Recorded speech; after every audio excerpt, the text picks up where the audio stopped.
In the early spring of 1940, the foremost Hungarian composer of the day, Béla Bartók, traveled to Washington, D.C. to give a recital of works for piano and violin at the Library of Congress with his compatriot, the violinist József Szigeti. Although this wasn't his first visit to America, the circumstances surrounding the journey were particularly dramatic. The descent of Hungary into fascism during the 1930s had made life in Bartók's native land intolerable for the composer, and the American trip was undertaken with the intent of determining whether life as an exile in the New World would be professionally feasible.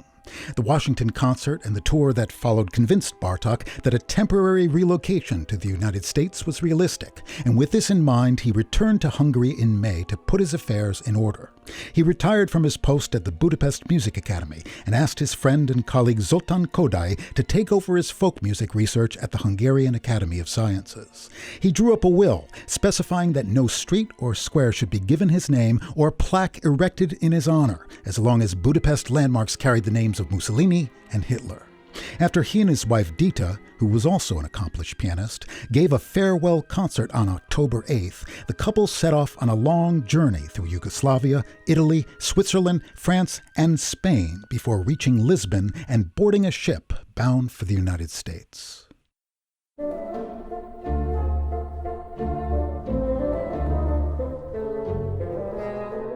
When the Bartóks arrived in New York on October 30th, 1940, they were psychologically unprepared for the challenges they would face. The move to America had been predicated, in part, on a position as an ethnomusicologist at Columbia University and a series of concert engagements. The job at Columbia was in fact a fellowship that was limited to the organization and transcription of a collection of field recordings of Serbo-Croatian folk music made by a recently deceased professor of classics at Harvard, Milman Perry. Although Bartók found this work both immensely rewarding and far preferable to the teaching positions he'd been offered, the fellowship was subject to renewal every 6 months. The precariousness of this assignment became clear when Columbia determined that it could no longer be funded. Friends of the composer stepped into the breach and raised the funds necessary to sustain his position, although this was done in secret. Bartók's attitude towards accepting anything he identified as charity was notoriously puritanical. Additionally, many of the concert appearances he'd counted upon didn't materialize, as Bartók's European managers proved themselves ineffective in addressing the challenges of booking professional engagements in America, which became even more daunting once the country entered the World War in December of 1941. Hovering above all these circumstances was the deterioration of Bartók's health. A diminutive man with a fragile constitution, he'd been prone to illness all his life and had even battled tuberculosis as a student. In April of 1942, he began to suffer from raging fevers and weight loss. By early 1943, he was experiencing temperatures as high as 104, and his weight had fallen to 87 pounds. Finally, after collapsing during a lecture, he was brought to a hospital. Once again, Bartók's friends rallied on his behalf. Although he was not a member, the American Society of Composers, Authors, and Publishers, commonly known as ASCAP, covered all his medical expenses. Of almost equal importance was an intervention by Szigeti, who approached the conductor of the Boston Symphony, Serge Koussevitzky, about commissioning a new work. Koussevitzky responded with enthusiasm, and in May he visited the composer in the sanatorium where he was being treated and asked him to write a piece at the behest of the Koussevitzky Foundation for a fee of $1,000, half of which was to be paid immediately. Bartók's reluctance to accept the down payment wasn't simply a matter of pride. Both men realized that the state of the composer's health made the likelihood of his completing the piece an open question.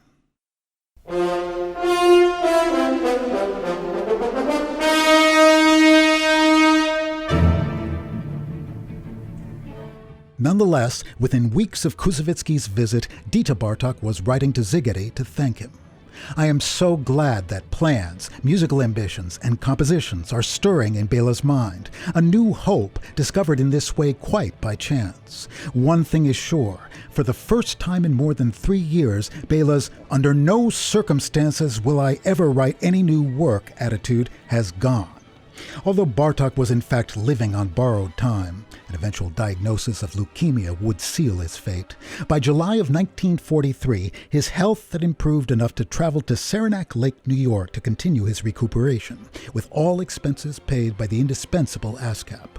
By the end of August, he felt strong enough to begin working on the Koussevitzky Commission. In spite of his hiatus from composing, the work went rapidly, and by the time he returned to New York City in October, he'd completed a 5-movement, 40-minute orchestral piece to which he gave the title Concerto for Orchestra. From the time of its premiere in Boston on December 1, 1944 to the present day, this work has remained one of Bartok's most beloved compositions. In addition to providing the composer a professional triumph at a time when it was sorely needed, the piece initiated a final, radiant burst of creativity that would produce his solo violin sonata, his third piano concerto, and the sketches for his viola concerto.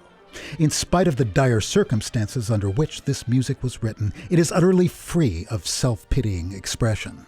What emerges instead from these pages is an unrestricted embrace of life's potential fullness that projects the image of a great artist at the height of his powers, whose creative intellect and spirit remained undiminished even as his physical form wasted away.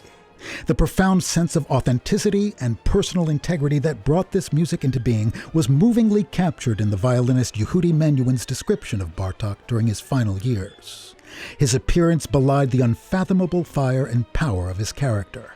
His presence gave no evidence of the barbaric grandeur or the mystic vision of his innermost self. Only those eyes, those fantastically piercing eyes, gave him away. They betrayed his burning soul, while his body, almost consumed, jealously guarded its last strength.